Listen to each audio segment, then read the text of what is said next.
तो हमारे जो लैपटॉप हो गए या फिर डेस्कटॉप हो गए, उसका कॉन्फ़िगरेशन जो है वो कितना होना चाहिए? तो जी। बीआईएम के बारे में भी आप थोड़ा-सा पहले बता दीजिए कि एक तरफ है सेम कॉन्फ़िगरेशन का लैपटॉप और एक तरफ है सेम कॉन्फ़िगरेशन का डेस्कटॉप, क्या वो दोनों इक्वली काम करते हैं? हाय दोस्तों, कैसे हैं आप सब? एक बार फिर से आप लोगों का बहुत-बहुत स्वागत है और आज हमारे साथ हैं पीटीएस कैट से प्रशांत जी। और बेसिकली आप सब लोग ना बहुत ही फ्रीक्वेंट तरीके से मुझसे क्वेश्चन पूछते रहते थे और अभी मैंने थोड़े दिन पहले एक पोल भी डाला था जिसमें मैंने पूछा था कि आप क्वेश्चंस पूछिए सॉफ्टवेयर से रिलेटेड। तो उन क्वेश्चंस को जो मैं अपकमिंग जो वीडियो आएगी तो जो मेरे साथ सॉफ्टवेयर एक्सपर्ट होंगे उनके साथ में वो क्वेश्चंस जो आपके पुट करूंगा और उसके ऊपर जो हम डिस्कस करेंगे। तो बेसिकली काफ़ी सारे कॉमन क्वेश्चंस जो कि आप लोग पूछते हैं, जैसे कि आपका जो 3D सॉफ्टवेयर होते हैं तो उसके लिए कितना जो है वो आपके कंप्यूटर की कॉन्फ़िगरेशन होनी चाहिए, आपका ल्यूमेन और वी-रे इन दोनों में क्या डिफरेंस है, और इस तरीके के बहुत सारे क्वेश्चंस हैं जो कि आप लोग पूछते रहते हैं। तो वो सारे क्वेश्चन जो इस वीडियो में हम डिस्कस करेंगे। तो चलिए आज की वीडियो शुरू करते हैं। तो देखिए प्रशांत, सबसे पहला क्वेश्चन ना बेसिकली ये उठता है कि, और ये बहुत सारे लोगों का क्वेश्चन है कि अब जैसे 3D में काम करना है, तो 3D में काम करने के लिए और जितने भी एडवांस सॉफ्टवेयर को हम मान के चलते हैं, तो हमारे जो लैपटॉप हो गए या फिर डेस्कटॉप हो गए, उसका कॉन्फ़िगरेशन जो है वो कितना होना चाहिए? और इसके साथ साथ ही ये भी बताइएगा कि उसमें कौन कौन से प्लगइन्स हम ऐड कर सकते हैं। तो इन दोनों ही क्वेश्चन को जो आप थोड़ा सा जो है इसके ऊपर आप बताइए। जी देखिए बेसिकली क्या होता है कि दो तरह से जो एक इंजीनियर है हम इसको तीन कैटेगरी में बांट सकते हैं। तो ओके। थोड़ा सा इजी हो जाएगा लोगों को ये समझना कि किसके लिए कॉन्फ़िगरेशन कौन सी कॉन्फ़िगरेशन बेस्ट रहती है। ठीक है। एक लोग वो होते हैं जो सिर्फ ड्राफ्ट्समैन होते हैं, जिनको सिर्फ ड्राइंग पे काम करना होता है, शीट्स पे काम करना होता है। ठीक तो है। इस तरह के जो लोग होते हैं उनको मिनिमम कॉन्फ़िगरेशन में भी उनका काम चल जाता है, okay. Whether they are using laptop और डेस्कटॉप डजंट मैटर। ओके, नहीं तो ठीक है। मिनिमम भी मतलब कितना, मतलब i3 i5, मतलब इसको थोड़ा सा आप देखिए एक्सप्लेन अगर हम करें। ऑटोकैड में भी काम कर रहे हैं तो मिनिमम कम से कम आपके पास i3 या फिर कॉटड्यू लैपटॉप तो हो, या डेस्कटॉप ओके। में भी अगर काम कर रहे हैं तो कम से कम कॉटड्यू। नहीं तो आज की अगर हम ऑटोकैड अगर 2022 की बात करें या 2021 की बात करें तो अच्छी स्पीड के लिए कम से कम i3 लैपटॉप तो आपका होना चाहिए विद एटलीस्ट 4 GB रैम, और ओके। उसमें विदाउट ग्राफिक कार्ड के भी आपका काम जो है वो चल जाता है उसके ओके, अंदर। मतलब नॉर्मल ड्राफ्टिंग के लिए इतने में काम चल जाएगा। Correct correct. ओके। ओके।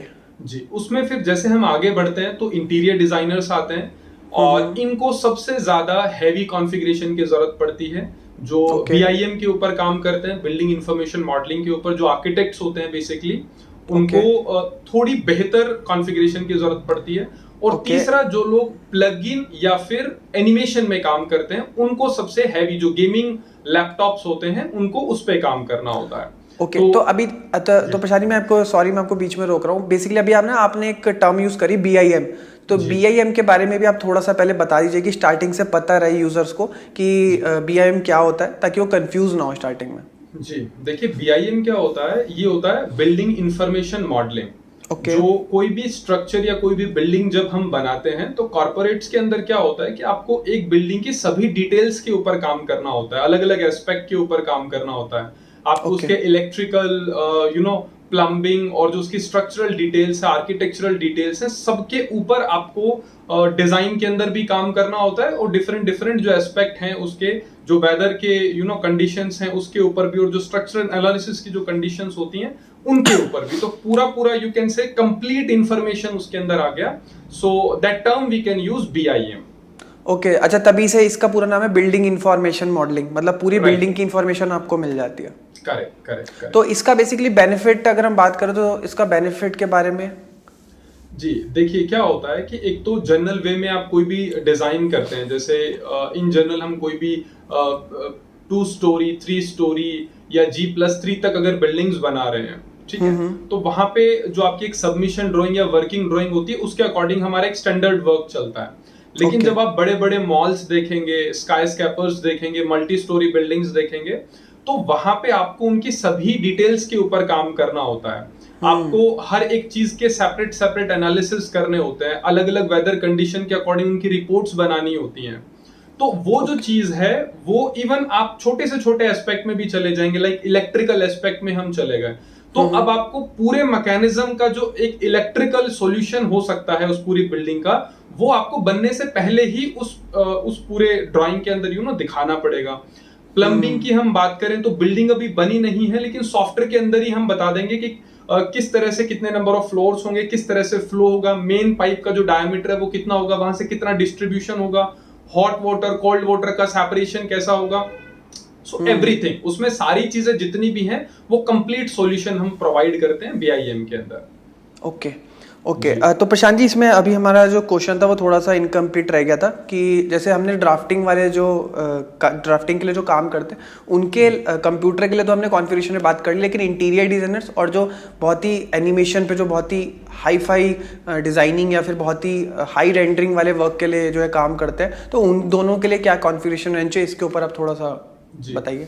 देखिए, अगर मान लीजिए अगर जैसे आपके यूजर हैं, अगर वो इंटीरियर डिजाइनर है, ऑटोकैड के अलावा अगर वो रेविट आर्किटेक्चर के अंदर इंटीरियर डिजाइनिंग करते हैं या 3ds मैक्स के अंदर इंटीरियर डिजाइनिंग करते हैं, आर्किटेक्ट या इवन ऑटोकैड 3D में काम करते हैं, स्केचअप में काम करते हैं, अगर विदाउट प्लगइन हम जाते हैं, सिर्फ मॉडलिंग वर्क हम कर रहे हैं, तो i3 और i5 के साथ आप 8 GB रैम या 16 GB रैम एक्सपैंड कर सकते हैं अपने सिस्टम के अंदर।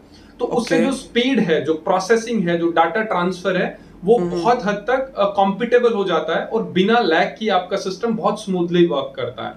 ओके, सिर्फ मॉडलिंग तक के लिए है ना? राइट। ओके, ठीक।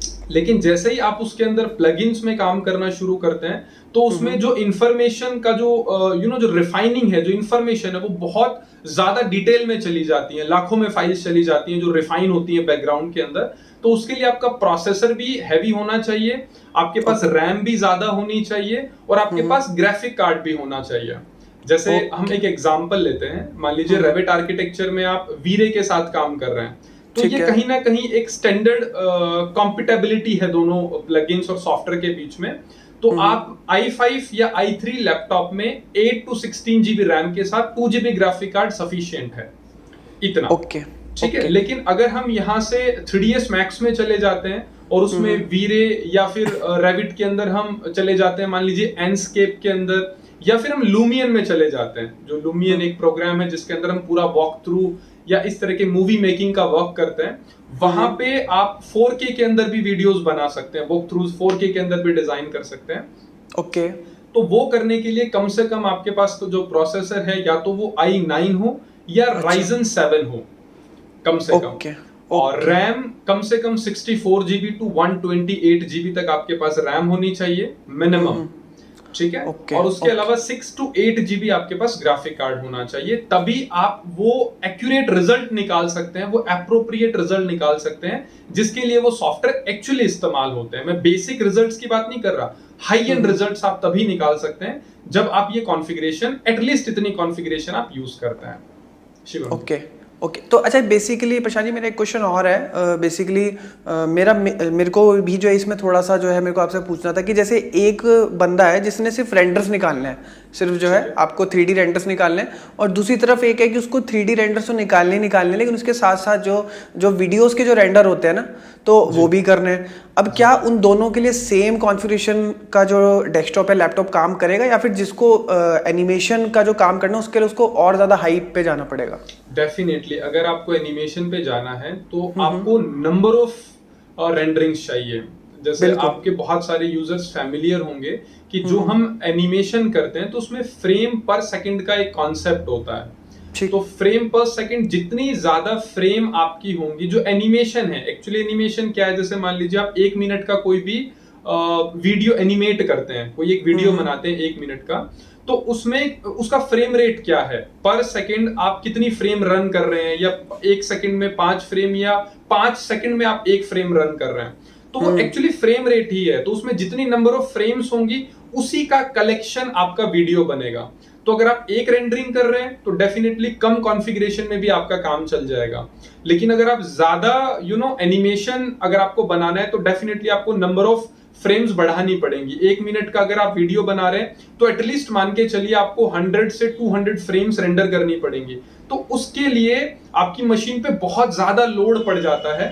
तो उसके लिए अच्छी मशीन होगी तभी वो सरवाइव कर पाएगी, अदरवाइज आपकी एप्लीकेशन क्रैश कर जाएगी, सिस्टम तक बंद हो जाते हैं ऐसे केसेस में। क्योंकि देखिए अभी देखिए इसमें इतना अच्छा एक पॉइंट निकल के आया, क्योंकि बहुत सारे लोग क्वेश्चन पूछते हैं कि सर हमें को 3D पे काम करना है, मेरे लिए कौन सा लैपटॉप जो है वो अच्छा रहेगा। बेसिकली अब आपने जो चीज़ समझाई उससे ये पता चलता है कि 3D में भी आपको नॉर्मल 3D पे काम करना है, किस सॉफ्टवेयर पे काम करना है, वो भी चीज़ जो है अलग जो है वो डिपेंड करती है। फिर इसी के साथ साथ ही आपको 4K रेंडर्स निकालने हैं, वो एक डिफरेंट चीज़ है, और अगर एनिमेशन में काम करना है फिर एक वो डिफरेंट चीज़ है।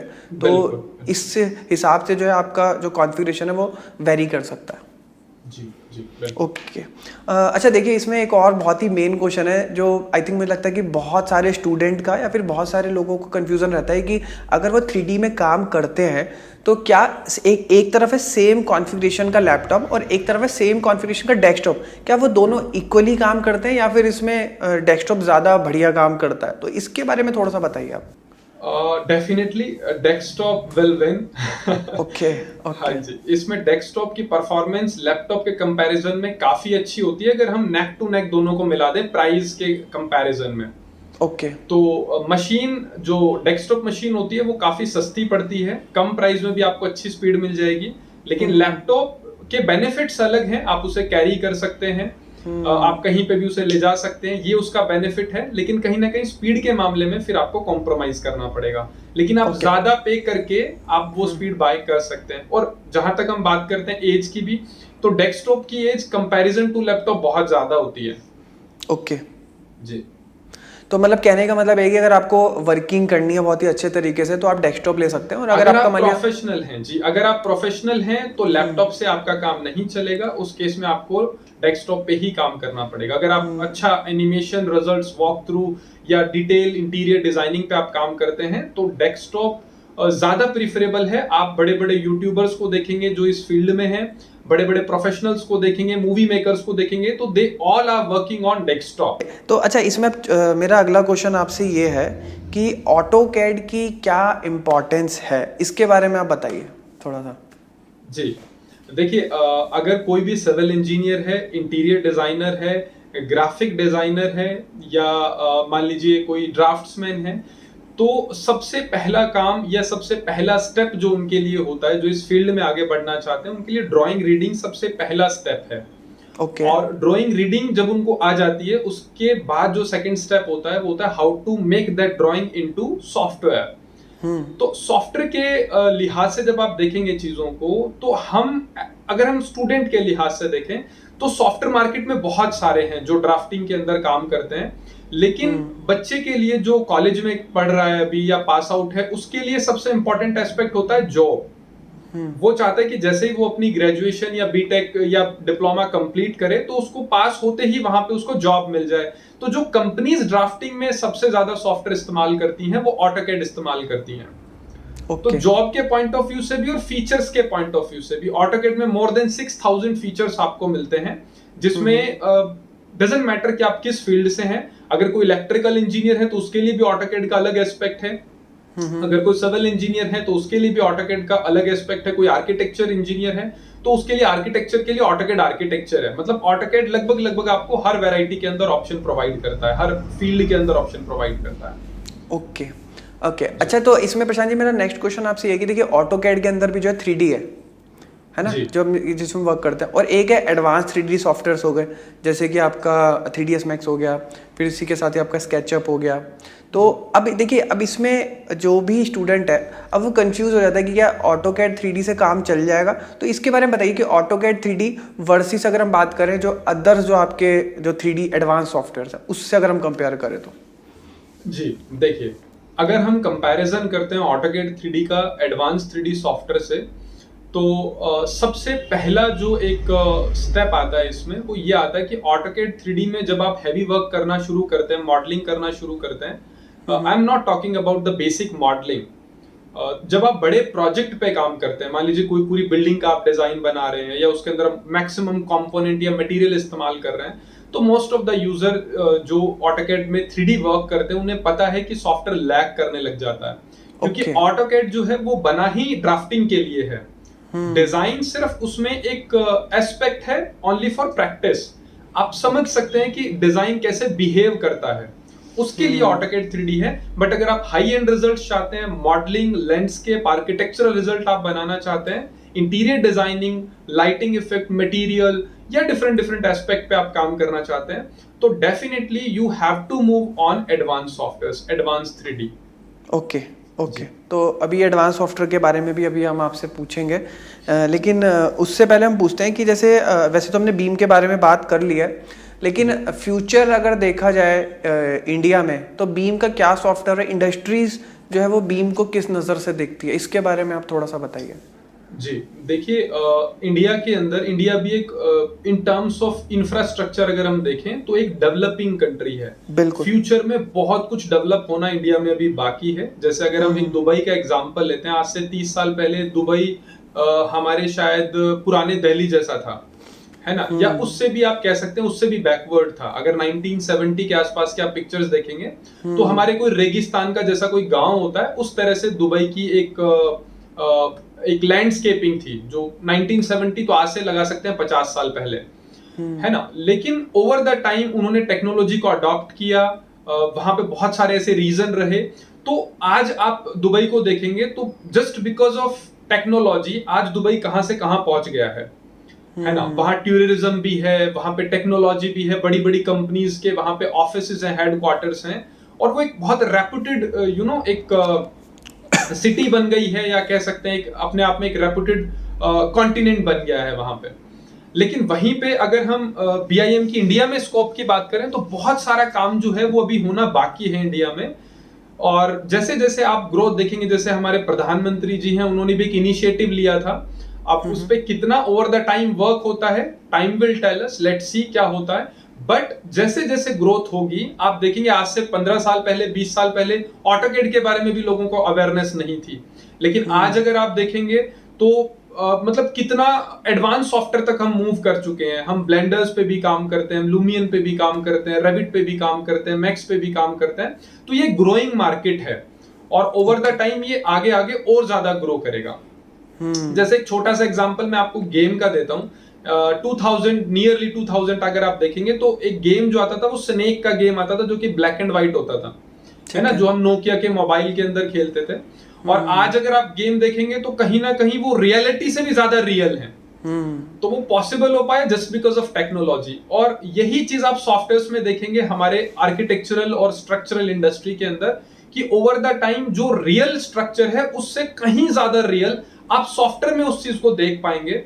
तो जो बड़े बड़े सिटी और बड़े बड़े अपार्टमेंट्स और मॉल्स और ये सब चीजें जो बनने वाली हैं, तो कहीं ना कहीं जब कोई भी कंपनी एक हैवी इन्वेस्टमेंट करती है तो वो बनने से पहले देखना चाहेंगी कि बनने के बाद वो किस तरह से वो चीजें जो है वो अपीयर होंगी, किस तरह से वो दिखेंगी, किस तरह से वो लोगों को अट्रैक्ट करेंगी।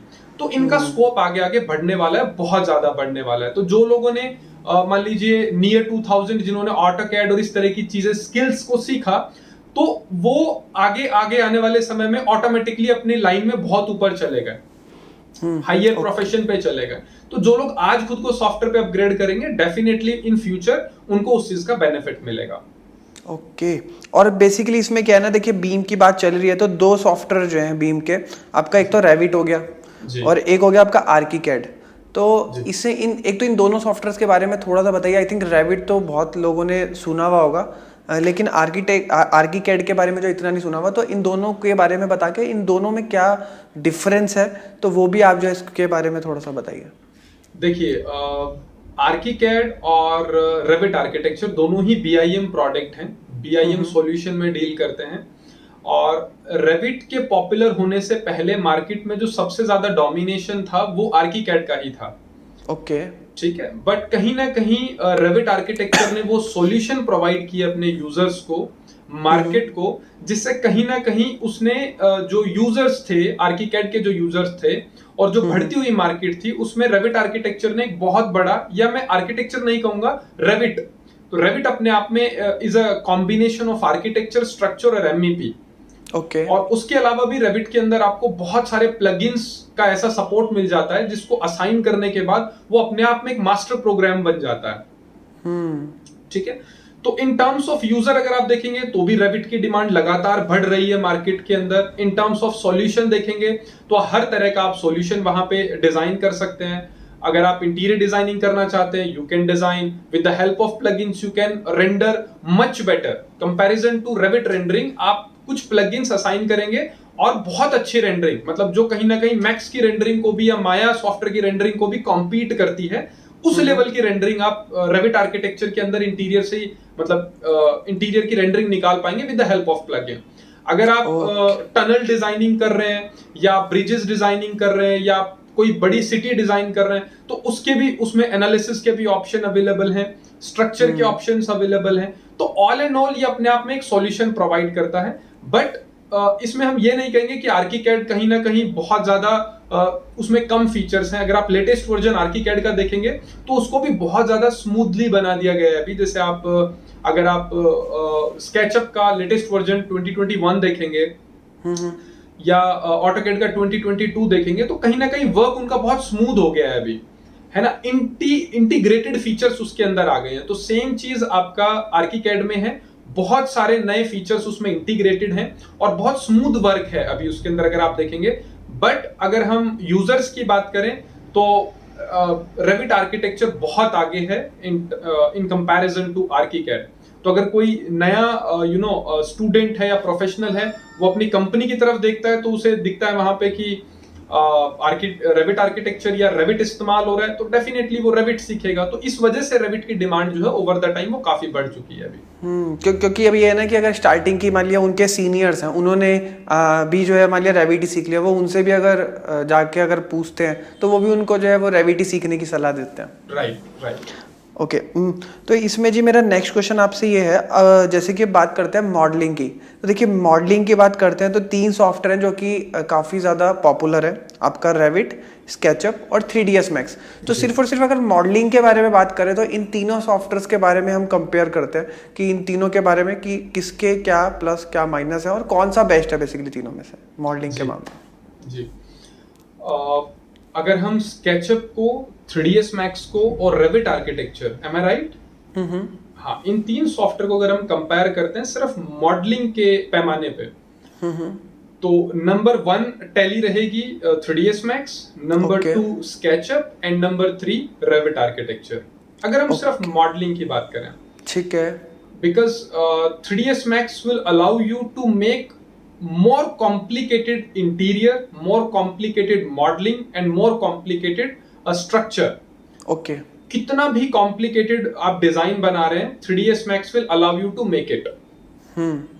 बट वहीं पे अगर आप चले जाएंगे रेविट आर्किटेक्चर में तो वहां पे आपको you will stuck, आपको ढूंढना पड़ेगा कि ये मॉडल या ये मॉडलिंग मैं कैसे बनाऊं। तो वो आपको फिर जो एग्जिस्टिंग फीचर्स हैं वहां पे वो चीज नहीं मिलेगी, तो कहीं ना कहीं आपको इंपोर्ट करना पड़ेगा 3ds मैक्स से या आपको स्केचअप से इंपोर्ट करना पड़ेगा। तो वहां BIM के सॉल्यूशन है, नो डाउट। BIM में टैली में टॉप करेगा रेविट आर्किटेक्चर, बट मॉडलिंग के अंदर there is no competitor of 3ds Max. SketchUp की अगर आप देखेंगे यहाँ पे तो स्केचअप में आप मॉडलिंग भी कर सकते हैं, नो डाउट। स्केचअप में जो एक्सटेंशन और वेयरहाउस के ऑप्शन है, स्पेशली मैं वेयरहाउस के ऑप्शन को प्रायोरिटी ज्यादा दूंगा, और जो उसमें एक्सटेंशन, फ्री एक्सटेंशन का जो ऑप्शन अवेलेबल है, तो वो एक छोटे से सॉफ्टवेयर को, जो लोग एक्सटेंशन और वेयरहाउस के बारे में ज्यादा नहीं जानते, उनको स्केचअप बहुत लाइट या बहुत छोटा सॉफ्टवेयर लगेगा। लेकिन जब आप उसके उन हिडन फीचर्स को इस्तेमाल करेंगे तो कहीं ना कहीं आप स्केचअप से भी बहुत अच्छे रिजल्ट्स निकाल सकते हैं। ओके। तो मॉडलिंग में अगर आप देखेंगे तो नो डाउट सबसे ऊपर आपका रहेगा 3ds Max, then SketchUp and then Revit architecture. ये मैं कॉम्प्लेक्स मॉडलिंग की बात कर रहा हूं। अगर आप at the same time parametric modelling की बात करेंगे तो पैरामेट्रिक मॉडलिंग के अंदर आपका जो रेविट आर्किटेक्चर है वो सबसे ज्यादा इस्तेमाल होता है, क्योंकि वहां पे आप पैरामीटर्स और कंस्ट्रेंट लगा के बहुत फ्लेक्सिबल तरीके से काम कर सकते हैं, बट वो कॉम्प्लेक्स मॉडलिंग नहीं है। अगर हम कॉम्प्लेक्स मॉडलिंग की बात करेंगे तो मैक्स सबसे बेहतर सॉफ्टवेयर है, सबसे बेहतर प्रोग्राम है। ओके, तो प्रशांत जी मेरा नेक्स्ट क्वेश्चन आपसे है कि बेसिकली ना बहुत सारे स्टूडेंट जो है इस चीज़ में भी कंफ्यूज रहते हैं कि वो स्केचअप सीखें या फिर आपका 3ds मैक्स सीखें, और इन दोनों में से क्या सीखें, किसके क्या प्लस और किसके क्या माइनस पॉइंट है, और इन दोनों में जो क्या डिफरेंस है। देखिए, अगर स्केचअप जो है वो शॉर्ट टर्म सॉल्यूशन के लिए बेस्ट प्रोग्राम है। जैसे अगर आप एक आर्किटेक्ट हैं या आप एक इंटीरियर डिजाइनर हैं और आप एक आपका काम सिर्फ इतना ही है, बेडरूम डिजाइन करना है या सिर्फ किचन डिजाइन करना है, माने छोटे सॉल्यूशंस के ऊपर आपको डील करना है और बहुत ज्यादा डिटेल में आपको नहीं जाना है, ठीक है, उस केस में स्केचअप आपके लिए अच्छा सॉल्यूशन है। लेकिन अगर आप बहुत ज्यादा इन डिटेल जाते हैं, आपको लाइट के अंदर डिफरेंट डिफरेंट इफेक्ट और उसके अंदर चेंजेस करने हैं, आपको उसकी प्रॉपर्टी में जाके उसके ग्लो के अंदर और उसके इफेक्ट्स के अंदर और उसके टेम्परेचर के अंदर, मतलब बहुत ज्यादा डिटेल में अगर आपको जाना है, बहुत ज्यादा डीप जाना है इन टर्म्स ऑफ रिजल्ट और कॉम्प्लेक्स डिजाइनिंग आपको करनी है, तो मैक्स वहां पे बेस्ट ऑप्शन है। तो अगर आप मान लीजिए किसी को कैरेक्टर माने कोई भी मॉडलिंग डिजाइन करनी है और किसी को चेहरे की शेप बनानी है, तो उस तरह की मॉडलिंग आप स्केचअप में नहीं कर सकते, मैश मॉडलिंग जिसको बोलते हैं। तो मैश मॉडलिंग के लिए 3ds Max बेस्ट है। अगर आपको एनिमेशन करना है, एनिमेशन आप बहुत अच्छा, आप सिर्फ सीन क्रिएट कर सकते हैं स्केचअप के अंदर, आप एनिमेशन नहीं कर सकते, तो उसके लिए आपको फिर से जाना पड़ेगा 3ds Max के अंदर, ठीक है। अगर आपको पार्टिकल्स के ऊपर काम करना है, अगर आपको लाइटिंग के अंदर खुद से लाइट डिजाइन करनी है, स्केचअप के अंदर लाइटिंग में आपको बहुत ज्यादा इनोवेशन के ऑप्शन नहीं मिलेंगे, इनोवेटिव ऑप्शन नहीं मिलेंगे, उसके लिए आपको 3ds Max के अंदर ज्यादा इन डिटेल ऑप्शन आपको मिल जाते हैं। तो चाहे वो टेक्सचर को लेकर के हो, आर्टिफिशियल टेक्सचर को लेकर के हो, तो वहां पे तो इसको हम 2 हिस्सों में बांट सकते हैं। एक, जो लोग बेसिक वर्क करते हैं, जो अपनी मार्केट के अंदर एक लोकल मार्केट में बैठ के सॉल्यूशन प्रोवाइड करते हैं, उन लोगों के लिए स्केचअप अच्छा ऑप्शन है, वो कम समय में उनको सॉल्यूशन प्रोवाइड कर सकते हैं। लेकिन जब आप हाई एंड सॉल्यूशन प्रोवाइड करते हैं, तो उसके मल्टीनेशनल कंपनीज में बैठ के, तो वहां पे आपका काम सिर्फ स्केचअप से नहीं होगा, आपको उसके लिए 3ds Max पे जाना पड़ेगा। तो प्रशांत जी, मेरा नेक्स्ट क्वेश्चन आपसे ये है कि ल्यूमियन जो है उसको जब हम इंस्टॉल करते हैं, तो मिनिमम उसके लिए जो कॉन्फ़िगरेशन है वो आपके लैपटॉप या डेस्कटॉप की कितनी होनी चाहिए, और एक ल्यूमियन और एक वी-रे, इन दोनों में क्या डिफरेंस है, इन दोनों के बारे में जो डिफरेंस स्केचअप के अंदर और 3ds Max में है, वही डिफरेंस वी-रे और लुमियन में है। मतलब अगर आपको बेसिक रेंडरिंग चाहिए, अगर आपको सिर्फ रेंडरिंग चाहिए, नो डाउट आप बहुत अच्छी रेंडरिंग वी-रे में निकाल सकते हैं। लेकिन जहां बात एनिमेशन की आती है, जहां पे वर्सेटाइल एनिमेशन की आती है, ठीक है, जैसे आपको नाइट इफेक्ट या आपको रेन इफेक्ट या आपको क्लाउडी इफेक्ट, इस तरह के एनिमेशन के साथ वीडियोस बनाने हैं, you can't make it in V-Ray. आप वी-रे में वो नहीं बना सकते। डजंट मैटर कि आप वी-रे मैक्स में यूज कर रहे हैं, स्केचअप में यूज कर रहे हैं, आप वी-रे में नहीं कर सकते। लुमियन अल्टीमेट सॉल्यूशन आपको प्रोवाइड करता है। लुमियन अपने आप में बहुत बहुत आप कह सकते हैं कि यूनिक प्रोग्राम है, उसको डिजाइन ही एनिमेशन के लिए किया गया है। वहां पे आपको कंपोनेंट जितने भी मिलेंगे, चाहे वो ह्यूमन स्कल्पचर्स के हों, या वो आपके प्लांटेशंस या ट्रीज के साइंस हों, या क्लाउड के आप देखेंगे बैकग्राउंड ऑप्शंस हो, या आपके ग्राउंड के ऑप्शंस हो, हर एक चीज में वो डिजाइन ही पूरा एनिमेशन के पॉइंट ऑफ व्यू से किया गया है। तो रियल इफेक्ट और एनिमेशन, यही स्ट्रेंथ है आपकी लुमियन की। अच्छा प्रशांत जी, नेक्स्ट क्वेश्चन मेरा ये है कि ल्यूमियन को अगर मान के इंस्टॉल करना है, तो मिनिमम कितनी कॉन्फ़िगरेशन हमारी? देखिए, अगर आप लुमियन अपने सिस्टम में इंस्टॉल करना चाहते हैं, तो नो डाउट आपके पास लैपटॉप या डेस्कटॉप सिर्फ नहीं होना चाहिए, आप उसके साथ एक वर्ड इस्तेमाल होता है, मशीन। लैपटॉप है तो लैपटॉप मशीन होनी चाहिए, और डेस्कटॉप है तो डेस्कटॉप में मशीन वर्ड इसलिए इस्तेमाल कर रहा हूं कि जब आप हायर मशीन, तो मशीन है, खैर बेसिक भी मशीन ही है, लेकिन जब आप हैवी कॉन्फ़िगरेशन पे जाते हैं, then laptop will turn into machine. तो मशीन लैपटॉप हो गया, तो उसको आप गेमिंग लैपटॉप बोल सकते हैं। तो गेमिंग लैपटॉप आपको चाहिए, गेमिंग लैपटॉप भी 50,000 से शुरू हो जाते हैं और आप 4 to 5 लाख तक परचेज कर सकते हैं। तो मिनिमम मान के चलिए, अगर आप लुमियन के लिए लैपटॉप ले रहे हैं, तो आपको 80,000 से लेके अगर आप कम अफोर्ड कर सकते हैं, तो कम से कम एटलीस्ट आपको 1.5 लाख तक जाना पड़ेगा, और अगर आप अफोर्ड कर सकते हैं तो 2 to 4 लाख तक जा सकते हैं। नहीं, तो बेसिकली अभी जैसे अभी हमने जो कैटेगराइज करा, ये प्राइस वाइज करा, तो मैं चाहता हूँ प्राइस वाइज ना करके कॉन्फ़िगरेशन वाइज अगर हम जो है डिवाइड करें, या फिर कॉन्फ़िगरेशन वाइज बताएं, क्योंकि बहुत सारी ऐसी कंपनीज हैं, उनके लैपटॉप जो है सेम कॉन्फ़िगरेशन के 15-20 हज़ार रुपए का फर्क आ जाता है ऊपर नीचे का। डेफिनेटली तो इसमें जैसे हमने बिल्कुल बिगिनिंग में डिस्कस किया था, कम से कम आपके पास, अगर आप देखिए, और मैं एक चीज और आपके व्यूअर्स को बताना चाहूंगा कि वो इंटेल की बजाय राइजन पे जाएं। अगर वो गेमिंग अगर वो प्रीफर करते हैं, रेंडरिंग या हाई एंड कॉन्फ़िगरेशन बनाना चाहते हैं, और स्पेशली उनका काम डिजाइनिंग का है, या इस प्रोफेशन से बिलोंग करते हैं, सो जनरली क्या होता है, बच्चों को पता नहीं होता, मार्केट में इंटेल है तो वो इंटेल पे चले जाते हैं। लेकिन आपको जान के थोड़ी हैरानी होगी कि इंटेल प्राइस में भी कम है और स्पीड में भी बेहतर है। Ryzen comparison to Intel. तो जब आप राइजन लेते हैं तो मान लीजिए अगर राइजन 5 की हम बात करें और i5 की बात करें, तो i5 में एक स्टैंडर्ड कॉन्फ़िगरेशन अगर आपको 70,000 में मिल रही है तो राइजन में वही आपको 55 to 60,000 में मिल जाएगी। ओके अच्छा, अगर हम राइजन 7 को अगर हम कंपेयर करें इंटेल से, तो हम किससे करके देगा आपको? अगर आप i9 के बराबर राइजन 7 की स्पीड को मैच करना चाहते हैं तो आपको ग्राफिक कार्ड भी AMD का ही इस्तेमाल करना पड़ेगा। तो राइजन 7 में अगर आप AMD का ग्राफिक यूज करते हैं तो वो कहीं ना कहीं i9 के बराबर आपको स्पीड जनरेट करके देता है। तो प्राइस में भी आपको बेनिफिट होगा और रिजल्ट भी आप बेहतर निकाल सकते हैं। तो दोस्तों आज की इस वीडियो को हम यहीं पे फिनिश करते हैं। अगर आपका कोई भी क्वेश्चन रह गया हो या फिर आपको लगता है कि ये क्वेश्चन पूछा जाना चाहिए था लेकिन हमने जो है उसको डिस्कस नहीं करा, तो आप नीचे कमेंट बॉक्स में पूछ सकते हैं। तो उन टॉपिक्स को लेकर के अगर वो आपके टॉपिक जो है काफ़ी ज़्यादा होंगे और वीडियो बनाने लायक टॉपिक होंगे तो उसके ऊपर जो है हम डेफिनेटली पार्ट 2 बनाने की कोशिश करेंगे।